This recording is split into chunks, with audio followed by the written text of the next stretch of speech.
I'm Wendy Capewell and the host of this podcast, which is all about relationships, the one with ourselves and the one with others. My guests and I will be sharing our experience and our views over the coming weeks. So, on with the show. Today I'm delighted to have with me Mollie Eliasof. She is a counsellor and therapist working with couples, and she's based in New York City. Oh, Mollie, I'm so thrilled I met you because you have got such a lovely energy, and it's delighted to speak to somebody across the other side of the world. So come and tell the listeners more about you, Mollie. I would love to. First of all, I'm so excited that we're connecting and we're getting to talk and we're getting to share this conversation with so many people. I think, from connecting with you immediately, we clearly had this passion for helping couples and relationships thrive more. And you're just an amazing individual and human being. So it's really lovely to be able to be doing this and sharing information. So I am a couples therapist based in New York City and a relationship coach online. I try and provide really concrete information so that people can have more of a deep connection faster. And I specifically really help highly ambitious people and couples who are juggling the intensity of workload and really wanting to have passion and fulfillment and sustainability in their love. That's great, because what I notice so much with people is that they are trying to juggle their career, they're trying to juggle their relationships, but one or other will get neglected. And it's more likely with the people that I work with that it's the relationship that got neglected. Yes. So how do you do this? Yes, I love this question. It's so good.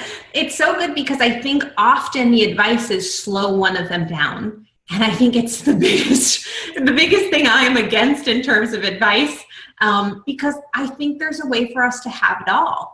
But it's really about figuring out how to optimize everything in our life. So if you're really interested in business, you learn very early on, for your business to be most efficient, you have to optimize your systems. If you're in marketing and social media management, you learn, how do I make a formula and a system so that I can optimize that process? And the place where I feel like that conversation is missing is in relationships. So when you're highly ambitious and you really want to move like a tiger, like a cheetah right through life and be as sleek as possible, there are ways to do that in your romantic relationship as well. And one of the biggest heartbreaks for me is listening to an extremely ambitious couple get slowed down because they spent so much time fighting when they had a whole vacation to just cuddle. Yes, and that's what happens, isn't it? That they because they're not getting what they want in the relationship, they'll pick on those things that get in the way and they keep replaying it. If only you did that. You always pick up on your laptop every evening after work, and I'm fed up with it. And they keep replaying that same message. So the other person just switches off. Well, you're just nagging, and why the hell should I listen to you? Because you've got nothing else to say, and all you ever do when you communicate with me is grumble. Absolutely, right? And so one of the things I can hear in what you're saying, and what I also love to teach, is really I statements, right? To go back to this idea. So one of the tricks that I love to talk about in terms of optimizing your relationship is being able to say an I statement for your needs rather than the you statement, which is what you were just modeling, right? Because you statements, like you just beautifully depicted, make your partner feel defensive, attacked, criticized, and they shut down. And I think one of the keys that people forget all the time that I love sharing is that everyone in a relationship wants to be a winner. No one wants to be a loser, right? And so everyone feels better when they get to feel like they meet their partner's needs rather than disappointing and failing. So I know that it becomes really confusing for people or difficult for people to build out the skill of saying, I need X, Y, and Z, rather than going to, I think what's a little bit easier, because it comes from, I think, the place of like emotion of, you don't give me this, you're not doing enough for me, But once you get that skill under your belt of the I need, it becomes easier for your partner to feel like a winner and for you to not have to be so repetitive too. So it's like a win-win. Yeah. Yeah, absolutely. That is it, isn't it? And actually asking for what you need. That's the other one. You should know, etc. What? Yeah, when you start that,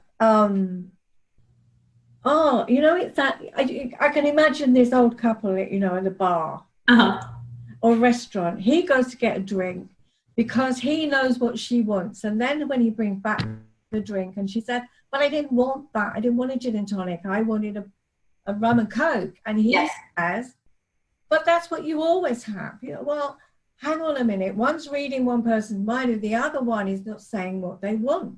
Yes. Yes. And I think that skill of being able to express one's needs is also something that I don't think we teach enough, which is why I'm so passionate about talking about it. I think that many, especially women, but many of us are taught that to think about your own needs is to be selfish. Is to not to be falling into your role of being caretaker, thoughtful, and attending to others above you. I know that's a generalization for gender. I think it goes for everyone. I think the challenge becomes practicing the skill of what do I need? Because when I work with a couple in that exact scenario and I ask the person who said, I just wish you knew, what did you need there? Often I get confusion. They're not so sure. And I think it is it's a lot to ask to stop and be that reflective and investigate what's going to make you feel, I don't even want to just say the word good, but fulfilled, because that becomes the key for your partner to be able to unlock and be able to fully continue to satisfying you and then getting your needs met in return. Yes. And then how many times do you hear that phrase, I just want to be happy? Yes. Yes. Yes. Yes. And I agree with your shrug. I agree. What does that mean? And what I also love saying all the time is, I don't have to live your life. Anyone I work with, I don't have to live your life.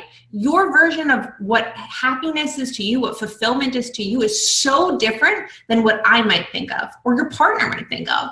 And the clearer we can get with knowing what this fantasy version of our lives is and being able to communicate and articulate that to the people who matter the most in our lives, the more we're going to be able to manifest that, and our team, the people we have around us, are going to be able to support that and then work towards that with us. Yeah, I would so agree with you. And it is, sometimes people don't know what they want. They just, I want to be happy. As well, what does happiness look like? And then sometimes they can't even verbalize that because they've never really thought about it. Or maybe they've seen that fantasy couple in the TV ad or that reality program where the couple just all seems to go flow without any problems. And they have this fantasy of what they think it should be like, but they're not really thinking about what it is they want. Yep, 100%. And as someone who works with a lot of people in the limelight, you start to realize that everyone is the same. Everyone is a person. It doesn't matter how glowy it is or how picture wrapped up perfect it is. Everyone is just a person trying to figure out their own needs and have them met.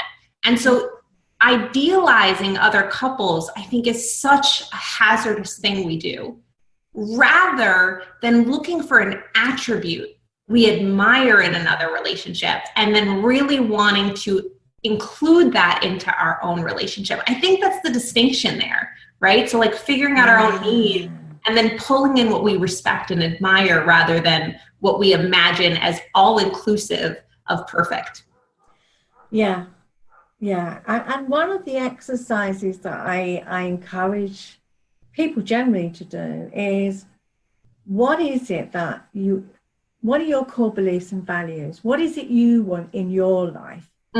What is it that is important? What is it, is it honesty? Is it adventure? Is it financial security? What is it? What is it you want in your life? And then you can find somebody who meets along a person who's got similar attributes and longings and so on. If you are somebody who's really adventurous and loves to travel the world, and the partner you're with says, I don't want to move out of this street, out of this town, out of this place. I want to be here, and that's out my safety space. But you're going to have problems in the future. Yes. How many people talk about that? Yes. The pheromones start rushing around. And the rest of it, you just fantasize and you manage this picture of what you believe that other person wants. You don't even ask them. I love this so much because I think it comes back to the way that, I kind of started talking about optimization in a relationship. I think that two things. One, we don't always, talk about these things or really know them 100% about ourselves, and then get frustrated when there's a misalignment. And I think the other thing is we're constantly changing. So these things aren't a one-time reflection where it's an automatic truth for the rest of our lives. Yeah. It's shifting and changing. So continuously having these conversations is essential, but also helps you optimize the connection. So to go way back to your earlier question of how does a couple that's really high-powered balance it all, I started to think, and stay with me for a second, I know this might not interest everyone, but I was starting to think about how businesses decide value sets, right? So what Google values for their employees might be really different than an older, more traditional company, right? Over the years when we were all in office, they had built out, pits for people to hang out and relax and unwind, where older corporate settings really believed in a more conservative, functional approach. It doesn't mean one was right or wrong. It was a different value set. And to optimize the way that company worked made it so that everyone who got employed there had to buy into that, had to know that that was the value there and that they were agreeing to join that.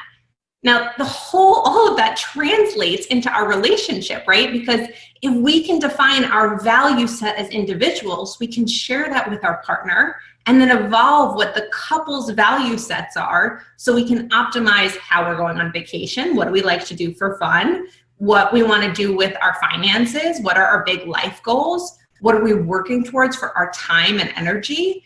And so this becomes an easier, faster conversation when we're able to get down to that optimization early on. Yeah, absolutely. So we've got this high-powered couple who want it all, but they really don't have the time or the space for it all because their lives are complete. I mean, I'm sure you have similar couples to me. So they have high-powered jobs, they have children who have got their own social lives and expectations, and maybe extended family who need attention as well. They've got their own hobbies and interests. How do they, because this is the thing, how do you make time for each other? Because that's the thing. They say, well, we can't.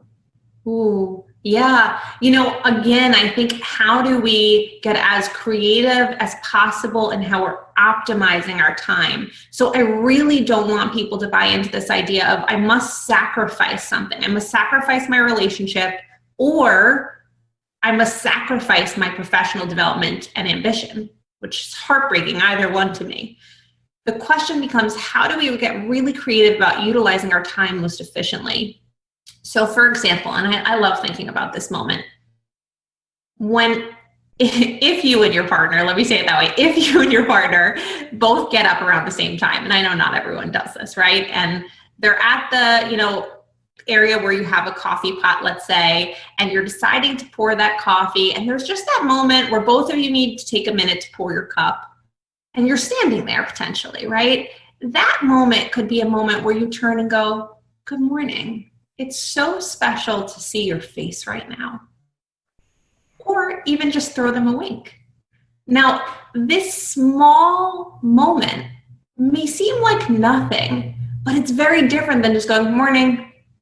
You're optimizing that connection and that ability to get closer to one another in seconds in a way that can boost the way you feel towards one another and give that connection still a lot of strength as you go on the rest of your day to really pursue your ambition, your interest, or your connection with the rest of your family. Definitely. Because that peck on the cheek or I love you becomes routine. Yes. The connection isn't there. Yes. As you say, what does it take for the person in your life to look at you in the eye, look at your face and say, wow, I love the way you smile. I love the color of your eyes. You know, what does it take? Because then you are connected, even for those few seconds. That's what gets lost. Absolutely. And obviously, I'm right there with you. You know, we're super aligned on this. We're both having total buy-in for this. But this is what I mean when I say optimize, right? Because that's the same amount of time. It's what you're choosing to do with it that can be the game changer. So, you know, I brought up earlier, when a couple goes on vacation and spends the time fighting, it's such a waste of time and satisfaction for them both. Now, I'm not saying that things that are frustrating don't come up in life. And that's, I think, a positive thing. We should all have emotions that range in our lives. And that's healthy, in my view, at least. Being able to talk about that frustration, explore it in a way that's optimized is very different than spending days not talking together. Especially when you have the treat of nothing else but the two of you on some beautiful tropical island, at least in my mind. Yeah.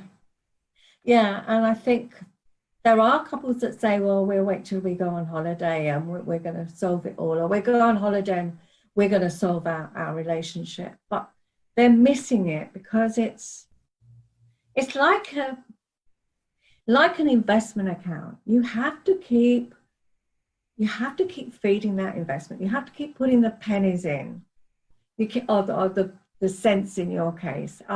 You have to keep putting those coins in. And I read something the other day, and I just thought this says it so eloquently, that every time you put that in, you are enriching your relationship. But for every criticism, every bad comment, for every anger, whatever, you are depleting it. You are negating every one of those coins you invested.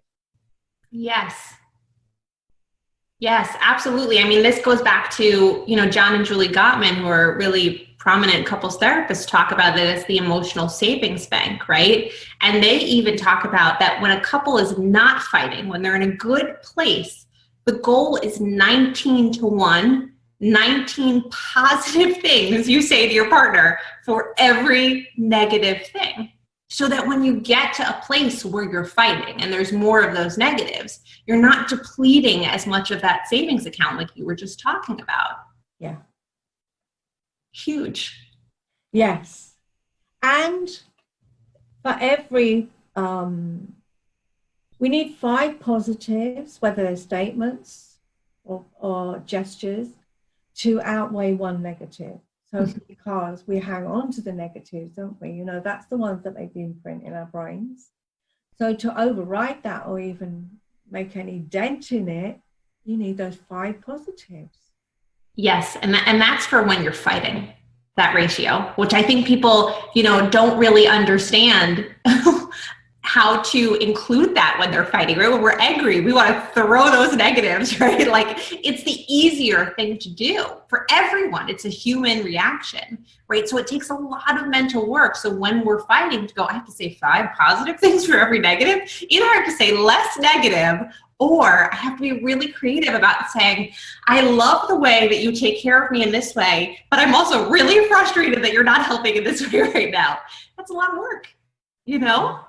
Yeah, absolutely. And the problem is that when couples are fighting, I think that what happens is it touches something that we've carried around with us forever. Yeah. And once it hits that spot, then it's nothing to do with the other person. It's our stuff, and we're going to defend ourselves like crazy. Right. And I think that is what happens in arguments, because there is that, well, I'm being criticized, or my mom said that about me, you've said something similar. And now I feel I'm in that survival mode. I'm being attacked. And that's when I'm going to lash out to protect myself or defend myself.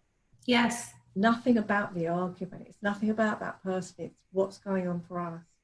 Yes. And I think, someone brilliantly asked me a few weeks ago, do we teach our partners these things? Do we share these resources so our partners hear it too if we're tuning in? And to me, the answer, I thought that was such a good question, because the answer is please.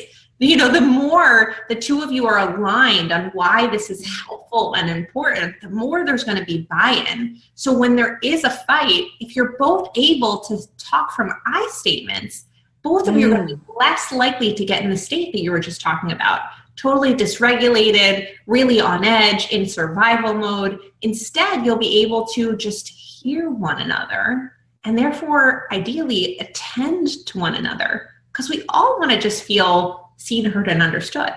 That's it, Yeah, yes. And I think that's what happens, isn't it? We stop hearing, we stop listening, we stop hearing, really hearing, because something's touched us, and we only latch onto that word, that sentiment, and then that's it, bang. And a number of times, I'm sure you've experienced it as well with clients, they say, well, we had this row. Well, what was it about? We can't even remember what the argument was about. Right. Right. Well, I think, to go back to what you were saying earlier, fights are about so many things. It's about what's happening at the surface. It's about what went wrong or triggered the discussion. And then it's about what's happening underneath, which is really where you were going before, that we're in this survival mode, that it reminds us of really intense pains from childhood, from a last relationship, from a place where we were at our most raw and vulnerable. And now we're not just talking about that thing, that superficial thing that started it on the surface. And when I say superficial, I just mean on the surface, not lighthearted. Obviously, it means something to you. And you're also talking about these deep feelings. So I think when we ask that question, it's hard for anyone to put that all together in a conscious state. So much of that happens in the unconscious. Yeah, definitely. Yes. Yeah. And sometimes it's something as little as you're not listening to me. I've had couples in front of me they're arguing, but actually sitting where I am, they're agreeing with each other, but they're not hearing the words. All they're hearing is, you're not listening to me. I've got a point to make, and I'm not being heard. And once we kind of, let's stop a minute, and this is what I heard you say, and this is what I heard you say, and they kind of, so actually, you're agreeing on the same point? Well, yeah. And it's quite intriguing when you have the fly on the wall, as I'm sure you find, Mollie, that you sit there and you say, this is really interesting, because this isn't what the argument is about, is it? It's about either being taken for granted, it's either being not heard, it's being neglected. That, I just think the pink and fluffy stuff is, you haven't put you haven't put your shoes away, and then the argument will start. But actually what it is, what's really going on underneath is, you're taking me for granted. Right. And I think that's when that's where the magic for me happens, is when we start acknowledging, what is it that's really bugging you? What is it that the pain you're really feeling? Yep. And I'm with you 1,000%. And, something I used to say earlier on in my career, and I still feel, I don't think I say it as often, is my goal is with every couple I work with is that they don't need me. The idea is that they learn all of these skills so that they're prompting themselves these questions, where they're able to go, what am I saying underneath that? I'm frustrated that the shoes aren't putting away, but why is that really distressing me? And then be able to deliver that to their partner, all within themselves. And this is part of what I mean when I come back to optimization. If you can be able to see how this is outlined, I have a trigger of a thought and feeling, I'm going to have a feeling underneath it, And then I'm going to need to communicate that in a way that my partner hears me, not attacking, not defensive, but in that straightforward outline, they're going to be able to respond to that with a way that could attend to me rather than moving away from me. Yeah. Yeah, so I think in that, that example you gave, I gave, is about the shoes. Why am I so frustrated that she doesn't put their shoes away? Yeah. What is it for me? Why am I upset about it? What's going on in my mind? What is it? Is it that I like the house tidy? Is it that I feel that you don't respect me? Is it that I feel I'm doing all the housework? It's finding what is it that touches us, the I, before flesh out the other person. Yes. And being able to deliver it in a way that they can receive it, right? So I'm feeling really frustrated that yet again, the shoes are not put away. And every time I bring it up, I feel like I'm begging to be seen, heard, and understood. How much I'm trying in this house, how much I'm important, how much I want to be valued. And every time it doesn't happen, I feel less valued, less essential, less cared about. Whoa, if your partner is able to hear it that way, they may come towards you with so much more compassion and empathy. And again, if we go back to this concept that everyone in a relationship wants to be a winner, your partner is going to more likely go, okay, how do I win again? How do I understand how to not make you feel that way? It's tricky though. It is tricky. Nobody says it's easy. Well, and that's why we like to support people, Again, the goal is to not need me, but to always know that people like us are available to you. So you can build these skills, master these skills. And like everyone else I've ever studied in anything who is exceptional, whether that's my love of dance or in the world of therapy or in the world of business, you learn that the best of the best are constant students. That's what they're committed to. So we are always here to help you build the skills to help you flourish, but also to support you to maintain them. And that's what I love to do, is watch people get to that maintenance space and call me every so often to go, we've been struggling lately, but the last few months were fantastic. And then I know I've won, then I know I've helped, and that's the best. Absolutely. I completely agree with you. Yeah. So it's been lovely talking to you today, Mollie. I know we could talk for ages, I'm sure. There's so many things that we could share with our listeners. But what is the one thing that the listeners could take away with them today? Yes, great question. Take time to optimize your time. Really think about what is leading to stagnancy in the way that two of you are connecting. And then try and find resources to help you get unstuck in those spaces. So if that's endless fighting or not talking or cyclical fights that seem to not really change, if you're not interested in talking to someone directly like a service provider, like either one of us lovely people here on this podcast, there's also podcasts to listen to. We are both passionate about giving this information away for free. There are books to read, there are blog articles, there's so much that can help you get unstuck. Do yourself the favor of getting unstuck and not wasting time in life. Yeah, life is too precious. Too precious. We're learning that more than ever right now, right? We are, aren't we? Right, absolutely. So I'm going to put all your details, all your contact details in the show notes, Mollie. But what if someone doesn't have that availability, if they can't get hold of that now, the easiest way of getting hold of you? Absolutely. So following me on Instagram at my name, that's Mollie Elias like Sam, OF like Frank, and DM me. Let me know you've heard this. Chat with me about what your questions are. I'm constantly trying to go on today. I'm going on live to do Q&A live. I really just want to give this information away for free. Yeah, absolutely. I think that's wonderful. So thank you so much. I've really loved today. And let's hope people do listen and they're hearing what it is that they really need. Thank you so much. This was a pleasure. This was so great, and I hope we helped. I hope you've enjoyed today's show. And if you have, would you do me a favour and leave a review? That would be really helpful. And don't forget to subscribe so that you don't miss any future episodes. You can find all the contact details in the show notes, and you can find all of that, plus information about me, my services, and how to get in contact with me by going to my website, which is wendycapewell.co.uk.